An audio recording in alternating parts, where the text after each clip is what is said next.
Hola, I'm Elias Torres, co-founder and CTO of Drift. You are listening to the American Dream podcast.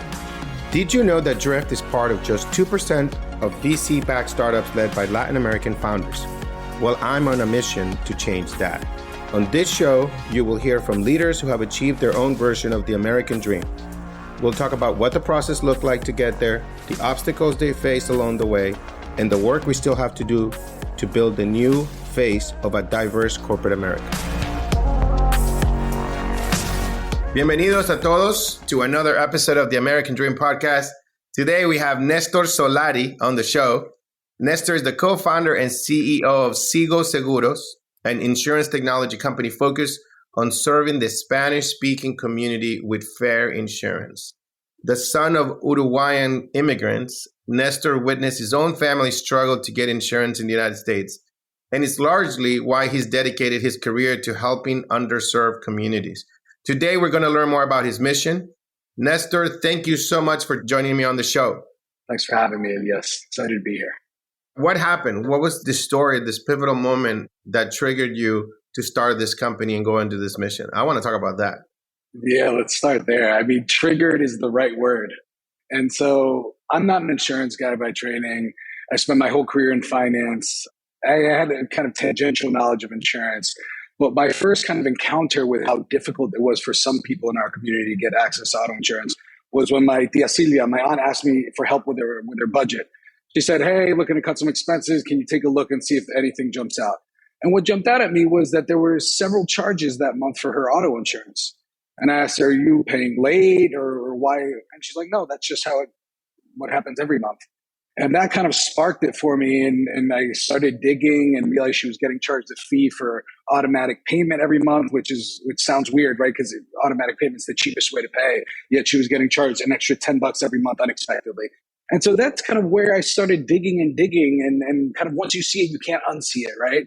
And it wasn't just my aunt Sylvia, who despite having a U.S. driver's license, still struggled to go online to your traditional insurers. And then I started asking around. My cousins who didn't have U.S. driver's licenses had an even harder time. And at that point, it just seemed like there was something we could fix here. And so that's where it all started. Wow, that is awesome. I mean, it is so special because I feel like many of us will see problems right in our noses and not do something about it. But you felt something unique, right? That propelled you to say, let me go and look into this problem and do something for this community, for my community, right? I think there was a little naivete also mixed in there, but I was fortunate to have that because it allowed me to jump in head first. If I knew everything I knew now, maybe it would have been a little more difficult. But yeah, I mean, honestly, it was one of the first times in my life I can really feel like I came across a problem and I said, you know what, I think I can fix this. Yeah, no, I think it's important. My father, I've only spent like 2 years of my life with him, but I lived with him for a couple of years in LA. And he was an entrepreneur. He is an entrepreneur.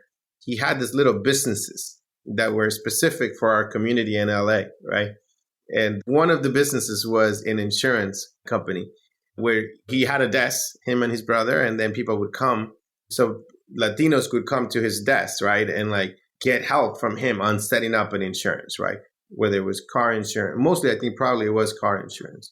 And that was his business, right? He did taxes and insurance. And so I'm assuming that this is similar to what you do, but at scale with technology. Yeah, that's exactly right. And so it sounds like the type of business your father had, or it's the type of business where a lot of people in our community get access to auto insurance. I'd say over 70% of auto insurance today is still sold offline, so people on the phone or in person. And for our community, that number jumps to over 90%. And so you'd still think of, what do you mean? Not everyone's going to Geico or Progressive online, and that's really not the case. And so we became a broker, which I imagine is kind of your father's business. So we were actually selling insurance for other companies at first. I think what we learned was there's a lot of technology challenges and a lot of operational efficiencies operating in that structure. And so that's when we took the next step and decided to launch our own insurance product. And so that's kind of the transformation or the pivot, if you will. We started as a broker and then decided to take that next step and try to fix the problems we saw while we were operating. Ultimately, I think the issue with a lot of those brick and mortar businesses is they're also very expensive to run. And so it's a challenging business for even people in our community that are looking to help to maintain profitably. Right. Yeah, I agree. It's like a brick and mortar, right? It's like a building in Southgate, California. Huntington Park, I think it was, moved after. Yeah. That's great. Like, so you're like verticalizing, you're completely owning top to bottom, and you have your own insurance. And how do you give this service? How do you provide it? Yeah, and so just to maybe one caveat, the insurance value chain is pretty long. And so we're starting that Yeah. process of becoming completely vertically integrated, but we still have a lot of partners that we're working with that have been very helpful as we complete that vision. But today it's all direct to consumer from your phone, fully bilingual platform. Sigo Seguros is the only insurance company in the United States that digitally onboards Spanish speakers. That's to say, a Spanish speaker can land on our website from click through purchase and receive proof of insurance within 5 to 10 minutes. And so that's how Wow. we're serving customers today. And the vast majority of our customers today are coming through without any agent interactions. That's amazing. I need to try that out. The UX on that must be incredible, right? I mean, it has to be super simple, right?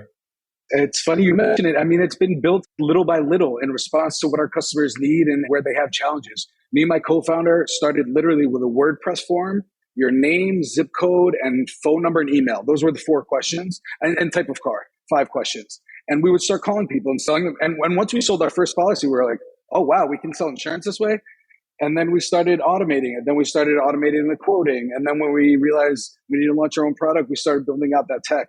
And so it's been a journey to build out the experience. But today, I think what we have is an experience for our community that's second to none, really.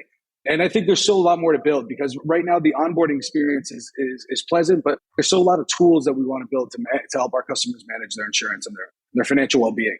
Yeah, the work is never done, 1000%.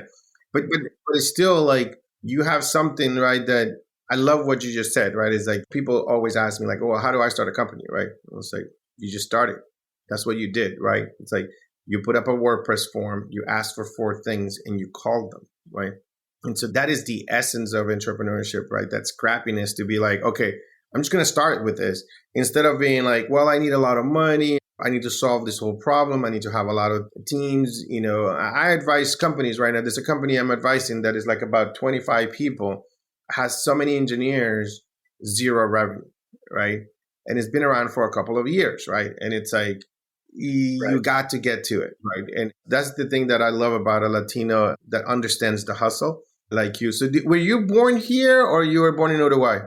No, I was born and raised here in northern New Jersey. So I'm calling in from Jersey City. I was born and raised not too far from here. I moved to Uruguay basically as almost an adult. And that's maybe a longer story, but moved back with my family after graduating high school. But both my parents are Uruguayan. Both of them are immigrated to the U.S. Perfect, perfect. And so what was your path to entrepreneurship, right? That's something I feel like I hear or I see in your record, a lot of schooling. Tell us all the schooling that you got. Yeah, it's funny. I look back and you look at your resume and LinkedIn, and it's so well presented and looks like a straight line. But everything is kind of a series of very fortunate and mixed with some unfortunate events. Just to start at the beginning, I mentioned moving to Uruguay. My father immigrated to the U.S., 6th grade education. My mother graduated high school. They met here. They both immigrated from Uruguay. I was fortunate to have my mother for my entire life pound into my head the importance of education, right? And not to sound cliche, but obviously one of the things that can't be taken away is what you learn in your education. And so I think that's something from early on that my mom convinced me that I was going to do was go to college. I think there was a short stint in high school where I was considering going to vocational technology school to cut hair. I wanted to be a barber. Before I started cutting my own hair, the barber shop was one of the more... You cut all your hair? You cut it all out? I mean, whatever's not left on top, I cut off. Yeah. But no, it wouldn't look as clean if I let it grow out. But anyway, so I was planning on going to college. Turns out when I was graduating, my father got laid off from his job. After 30 years working for this company, he was one of the first employees.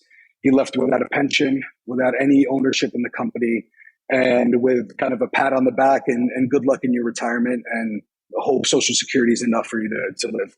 And at that point, my family decided, my parents decided, hey, we're moving to Uruguay. My father wanted to move back after retiring, and they could make the money stretch a little further. And so ended up going to Uruguay maybe unexpectedly a year before going to college. Got to Uruguay, enrolled in school, realized it wasn't the same opportunities weren't available to me as they were here in the U.S. And that's kind of when I decided to come back to Penn State. against my parents' wishes. And fortunately, they were supportive despite being unhappy with me moving away. Penn State was the only school I got into. I applied to 3 or 4. I didn't really know what I was doing. I was fortunate to get into Penn State, which was a great school. And from there, I went into finance, worked in finance. And at the time, I was applying for business school as a result of working with. So a lot of my mentors and people, my colleagues that I respected a lot, were applying for graduate school. And I think that was the impetus for me to apply to grad school. As a lot of people I respected went there. I think there was a lot of personal growth that I experienced, which I really appreciated it. But I went to business school with the idea for Sigo. I didn't explore anything else. I never considered starting any other companies. I never considered getting another job. I went there with the sole purpose of starting Sigo because this kind of, right before I got to business school, I stumbled across this with my aunt. And so maybe a little zigzag. Yeah. No, that's awesome. Yeah, people want to hear the story, right? And everybody thinks like there's a direct path of how you became something. So your family, because of retirement, moves to Uruguay. You enroll over there. It's not what you think it is. You realize that it might not work out. You come to Penn State, then you work, and then you go to your master's program, but you already decided you're going to start a business. Yes. That's sole purpose, right? So I wouldn't say that's the sole purpose I went to school, but that was my sole purpose while at school, was starting Sigo. Got it. No, absolutely. That's great, because I feel like you're so lucky, you're so fortunate, right, that you had that. And I don't know, you're making me, I don't even know how to frame all these things, but it's like, this dilemma, right, about education, opportunity. For example, how vital, how crucial do you think was your master's at UPenn for starting this business? Good question. Vital, I would say it was not vital. I have a strong opinion that entrepreneurship is best learned through doing, and that I would have learned maybe faster and how to be a better entrepreneur had I started 2 years before.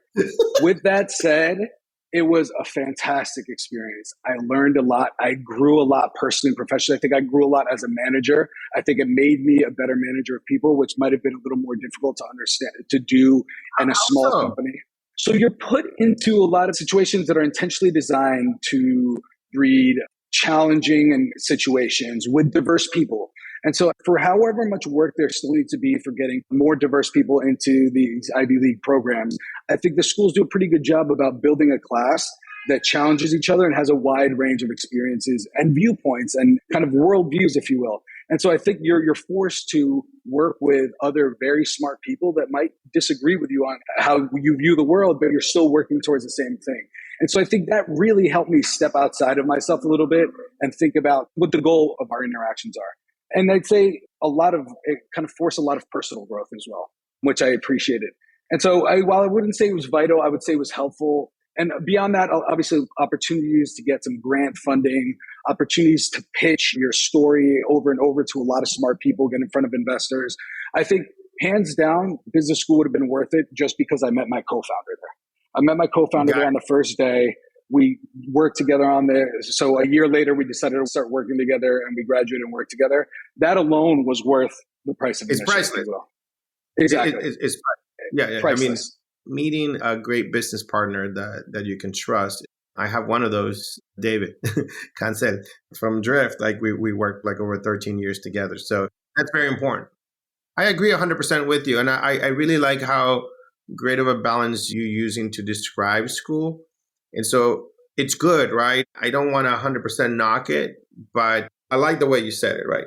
So one, I don't know, I'm going to put words in your mouth, but I feel like as Latinos, we need confidence, right? To be in the workplace, right?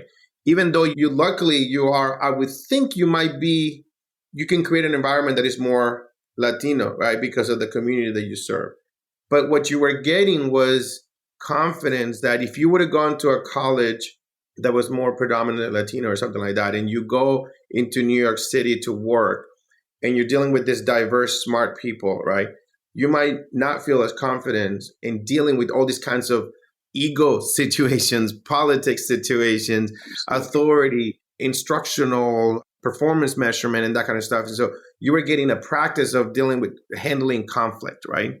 Yeah, I think that's spot on. And I think a little bit of what you're saying, maybe also not to put words in your mouth, but I think plays along with just the culture of humility across kind of Latinos. I mean, one thing I obviously admire my father very much and appreciate everything he did. But one thing that he taught me was keep your head down and work hard and you'll get rewarded. And I think as I've grown up, I strongly disagree. I think the squeaky wheel gets the grease. And I think it's important for other people in our community to see our success. And I know you feel a certain way about being called an influencer and being out there, but I think putting ourselves out there is essential. So again, so other people see us and know, oh, there's not one way to do this. There's a million different ways to skin the cat. And maybe they can hear a similar story, because for how diverse our experiences are, it's funny. I was listening to your podcast with Samara and with Lolita, and it's funny. I think Samara was talking about being a hairdresser at one point. It's funny. I was like, oh, I wanted to be a barber. And Lolita is telling her story about her parents. And we share a lot of those experiences, regardless of how diverse it is. And I think putting ourselves out there and putting our stories out there is important, and only something I've recently really started getting comfortable with. And I think part of it might have been that confidence built from going to an Ivy League MBA program. Yeah, I mean, I think there's something huge here. Actually, I have my brother-in-law staying with me right now, and he surprised me the other day and said that he listens to my podcast, right? And so I was really humbled by that. And we were having a discussion around the table with my in-laws, talking about the advice that Latino parents give, right? And I think that is something that we have to work on as a community. I'm going to just put it out there right now, right? Because you just disagreed, right? I want to be respectful. I want to respect wisdom, right? Because there's a lot of things that we don't know that I didn't know at 22, right? That my mother is to this day right. But at the same time, we live in a different world where we have to catch up and we have to give more updated advice, right? And wisdom on how do we go about these things. And in the same way I struggle about being an influencer and being out there, I think that I do respect a lot people and workers that not everybody's going to be a founder, right? It doesn't mean that everybody has to be there arguing everything. I'm a big believer. I played this role today as a founder where there are moments where I just shut up and I just do. I have a partner, right? And it's like, I'm a soldier. You need me to do this? I will go do this. I will go handle this problem. I'm not going to be a squeaky wheel, right? I think you have to learn how to be both, right? When you want to be an impact player, you want to deliver the work, you want people to say, this person gets the job done. This person is scrappy, right? And then there's moments where you have to be the squeaky wheel. You're not going to sit there for 30 years and just saying, well, take care of me, right? That should stop, right? Yeah. Yeah, no, I couldn't agree more. And it is a little taboo in our community, right? You're a lot of respect for your parents and family and the importance of family.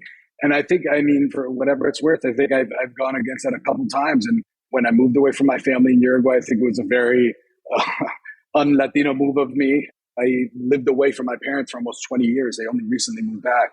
And also, as I was mentioning, obviously there's a lot of advice that now I go back to my dad. It's like, and that thing you told me a few years ago, you were right. You were right about that. Yeah. Maybe I should have listened to that sooner. And so not to pay the advice in a negative light, because I would say the overwhelming majority has been great advice, and I'm very fortunate to have had it.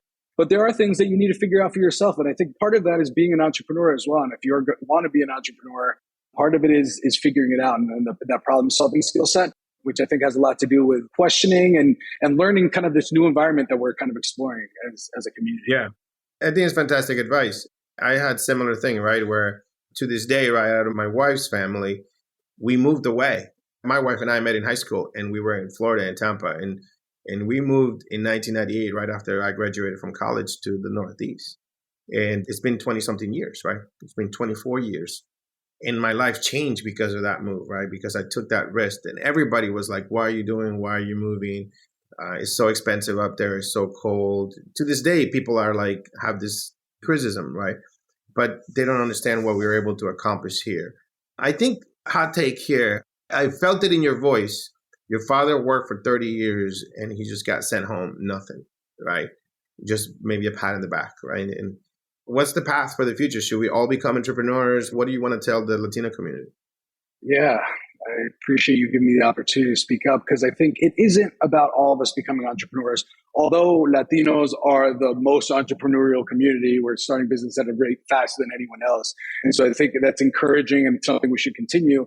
But I don't think everyone needs to feel like they need to be an entrepreneur. I think part of it is building opportunities and jobs for our community, companies for our community, where we take care of each other, but also bringing these issues to light, right? I think If my father at that time had a mentor, maybe he could have found another startup building janitorial services company to go join and spend 20 years at there, where he might have gotten 1% and gotten paid out at the multi-million dollar exit that they had, right? And I think maybe it comes down to maybe just more information for our community, more mentorship of each other, and more real mentorship, right? More telling people how it is, which I found that in terms of entrepreneurship, it tends to be only other founders that tell founders how it is really. And it's really tough to get a straight answer. I think that's something we owe to each other.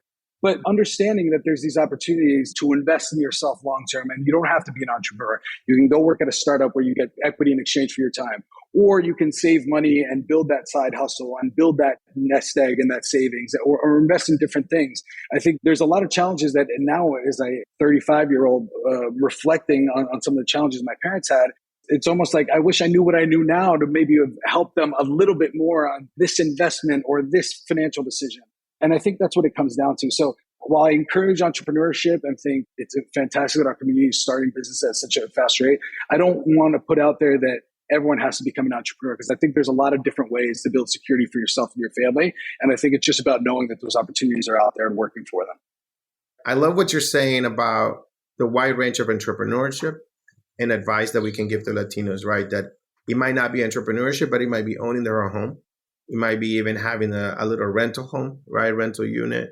It could be a small side hustle that complements their income. And those are all forms of entrepreneurship, right? But Absolutely. That we just did not know what we could do, right? When we first came to this country. It's so true. And it reminds me a lot of my kind of education journey, right?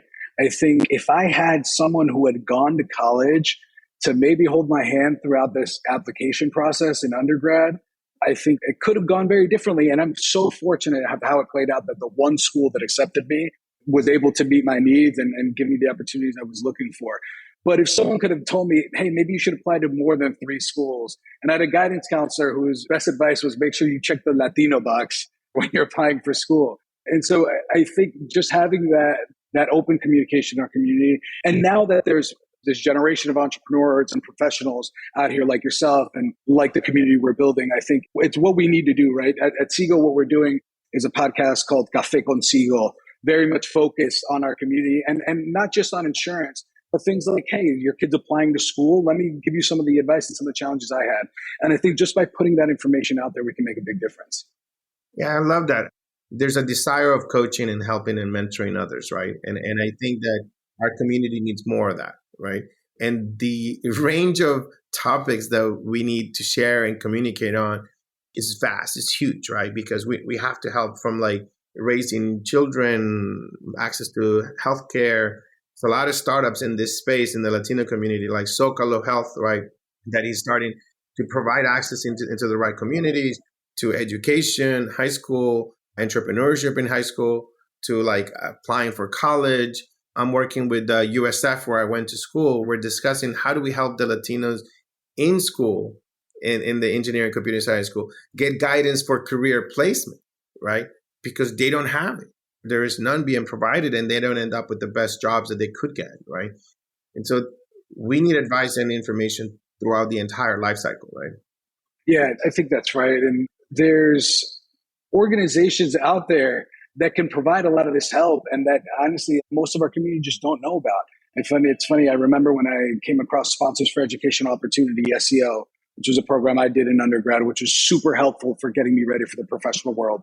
And that was a clear before and after moment in my life in terms of how eye-opening the opportunities in front of us were. And similar MLT, Management Leadership for Tomorrow, and the preparation for business school applications. I think there's a lot of opportunities that we can take advantage of, and just talking to each other and telling each other is a big part of it. It's funny because I never heard about SEO until recently, right? And I think I've interviewed 3 like SEO people already, right? And what a great organization, right? Because what I can see is the fruit of it, right? Is that they've been inspired to educate, to get the right jobs, and to become entrepreneurs, right? And it's fascinating. I use one called Inroads. Yeah. You heard about it? I'm familiar with Inroads. Great program, yeah. I couldn't get into it, but I'm a fan as well. But you got into SEO. So that is wonderful. So I think that'll be another piece of advice that people need to catch on, right? Tell others, tell young people that you know, if you're listening to the podcast, about these organizations like Inroads, SEO, MLT. What is MLT? Tell me about that one. So MLT's organization called Management Leadership for Tomorrow. Similar to SEO, it has a couple different programs. One of their main programs is their career prep program, which helps diverse individuals find jobs in corporate America, similar to SEO and Inroads. They also have a graduate school program, which is a program I actually went through in preparation for applying for business school. And there you get mentorship and guidance, and you research the different schools, and you visit different schools, and you speak to people that have gone through their MBA. And I think that guidance was also valuable. And so that's kind of the MLT program. And a lot of my network from New York, a lot of the diverse Latino and Black professionals that I've still kept in touch with, I've met through those programs. I learned of Drift through Terrence, who's been a good friend of mine since SEO days, so over a decade now. Oh, wow. Yeah, Terrence. Did you see? We have a very small network. And the goal is that we need to expand it, right? And create and go and infect and create a network. So I think that that's an important thing. I was just having a conversation this morning, breakfast with my brother-in-law, about this need for this fellowship, for these communities, for these small groups of people, right? That we can come together, because once you're out there in your own building a business, you do not have time to build a network, right? And you need that strong, close-knit, circle of people that are going to help you through the ups and downs of entrepreneurship, right? And so there's a lot of things you kind of have to be piecing together as you go along the way, right? And I'm realizing now, sometimes like the journey for me as an entrepreneur, it was mostly David and I, right? In many ways. And luckily we had each other. Sometimes you have a solo founder, and that's 10 times harder to do it. But you met your partner at school. So tell us, how old is Sigo Seguros? How old is it? Yeah, so January 2018 is when kind of I got licensed and we kind of really kicked off. We actually started generating revenue as an agency the next year when we graduated. And so that's kind of when we went full time and kind of the official launch, if you will, as an agency. And then last year is when we launched our own product. So last year was the launch of Sigo Seguros insurance product. I'd call 2019 the launch of our insurance brokerage business. Congrats. Well done. I love how long you've been at it, right? That, success does not come. It's not like a 1 year, 2 years. Sometimes I see a business plan that says they're going to IPO in 5 years. And I'm like, no, it doesn't work that way. You're grinding, right? You're putting in the work. But I think what's most important for you is that I think so many people go in it and they're like, oh, it's about the money. It's about the money. It's about the money. And they don't realize that the money is really rare to come by. It's not as easy as it looks, because we only hear the great stories. But what you're doing is you're serving your community, right? And so you have a purpose, right? And you're day in, day out. Any great stories you want to share for that about how you impacted people? Yeah, I'd say that's something that's culturally we all share at Sigo. And I think that's something that bonded me and my co-founder early on, is that search, maybe not search for purpose, but search for meaning in our work, I would say. I think while we're all motivated by money and see the opportunity to build a giant, very profitable, successful business, I don't think any of us at Sigo, and particularly myself, would be here without the positive social impact that we see that we're having in the community. And I think that's something that as an entrepreneur really helps you drive through the darkest lows of the lows that you're going to experience as an entrepreneur, right? The money isn't going to do it for you. It's very, very difficult to really be motivated by money in some of these situations. Because if you are, coming out of business school, I probably could have made 3, 4, 5 times what I was paying myself coming out of school, right? And so that's something that I think is important to call out. Look, I think it's tough to call one thing out, because I think it's in terms of the impact and the purpose we have at Sigo, because it's something that permeates everything we're doing. We're thinking about our customer. We're thinking about doing right by our customer, and we're thinking about how to best serve our customer. That's our purpose, right? Raison d'être, right? Our reason for existence is to be here for our community and for our customer. And if we're not doing that, then I don't think any of us would be interested in doing this. Yeah, I love that. I think that people need to do their own Venn diagram of what they want, right? What lifestyle, how much money, what purpose, right? What do they work on? What are their strengths, right? What is their passion? Because you could be so satisfied and passionate as a teacher, right? And you make the teacher income, but you're impacting people's lives. Or you could be a community person that just volunteers, social worker, right? Or you could be right now where you are, where you're making an impact to your community and you have enough whether it's investment or revenue, to staff your team and to grow at the pace that you're trying to grow right now without feeling stressed or anxious about it, right? It's like you have a responsibility, but just being able to provide for the community will be enough versus in my case, where I was in like a venture capital, grow, breakneck, hyper growth, right? Speed. It's just there's different levels, right, for entrepreneurship. And people need to know that you have to, what I call, like in the American dream, attain your own version of success, right? Absolutely. But people shouldn't just settle, right? People should be like trying to achieve the best that they can be, right? And not just sit there. That's an important caveat, right? Absolutely. I think for all the challenges we have here in the United States, I think living abroad as an adult and exploring my opportunities really made me appreciate and fall in love with how special the opportunity each of us can have here and take advantage of, right? I think it's almost the sky's the limit for whoever's willing to put in the work and take it.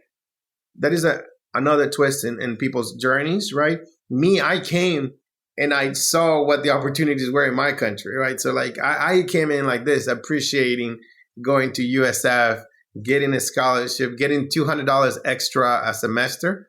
I was like, wow, I'm getting paid. I got like $200 extra. And for me, $200 was a lot because I worked at the grocery store. And so like I was making $5.10 at Albertson. So like $200 net on a check was like a big deal. And so like you went somewhere else, right? You went to Uruguay and you might have not appreciated university, right? And the options you had here had you not gone, right? And see that. Yeah, I can't imagine. Look, I took a year and a half living in Uruguay before I came back to school to go to Penn State. I can imagine how different my experience would have been if I had just landed directly out of high school at Penn State, separated from my family. I mean, I think that year and a half or whatever, maybe it was just the time to think and kind of see what my friends and other people I knew were doing. But I know I got to Penn State and it was, I want to get a job on Wall Street. And I got 2 jobs my first month and I got a 3rd job the next month. And I worked 3 jobs for most of my time at Penn State. And I said, this isn't going to get squandered. I felt very fortunate after that experience. Oh, I love that. I love that saying. It's like when I was in Nicaragua, like I was kind of locked in because I had no visa, no green card in a communist country and no money. As a teenager, I was like, there's no way out for me. All I could do is dream whenever I would see like a movie or something that somebody would bring in a Betamax. I don't know if you know about that stuff, but it's like from the 80s. But you said something amazing, right? You live so close. You could see Wall Street from the street in Jersey, right? And like you had that in there and you didn't appreciate it until you went to the other side of the world, right? And be like, well, now I'm coming back. I know that place. I know where it is. I can walk there and get a job if I need to, right? And to be able to appreciate those opportunities is something that people just take for granted, right? And so like, I love that. Love that you saw it. You saw the need. You saw the lack of opportunities and you took it. And you took everything that you were given, that you already had. Yeah, no, thank you. And I'm very fortunate. Like you said, it's priceless. It's a mindset shift that I didn't pay for and didn't look for, but was very fortunate to get. Yeah. And now you're telling the story here. Hopefully others listen, they share that with others and they say, look, send your kids to Latin America for a stint, so they can appreciate. I need to send my kids that they've been to Ecuador. I need to send them for more because they'll never understand what I saw growing up, right? And so they need to make their own journey. They need to learn their own lessons. And I appreciate what we all Latinos have in common here. So thank you so much for being on the show, Nestor. Thank you for having me, Elias. I really enjoyed it. Thanks for listening to the American Dream Podcast. Make sure to hit subscribe so you never miss when a new episode drops. If you like this episode, please leave a 6-star review wherever you listen to your podcast. And if you're interested in learning more about my American Dream mission, subscribe to my newsletter linked in the show notes.